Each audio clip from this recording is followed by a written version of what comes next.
नमस्कार, प्रणाम। हम पवन सिंह आज आप सबसे अपने दिल के बात शेयर करते हैं। कौन कहता है आसमान में सुराख नहीं हो सकता? एक पत्थर तो तबीयत से उछालो यारो।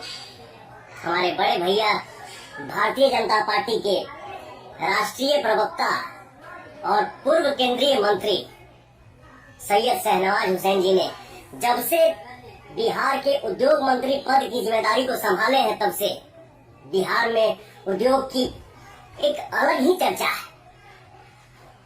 बिहार में बड़े बड़े उद्योग लग रहे हैं। बिहार के बारे में निवेशकों की राय बदली है। तो मेरी पूरी शुभकामनाएं भैया के साथ है। हमारे मुख्यमंत्री श्री नीतीश कुमार जी के नेतृत्व में बिहार में उद्योग लगाने वालों को रेड कारपेट वेलकम मिल रहा है और मिलता रहेगा। जय बिहार, जय हिंद, जय भारत।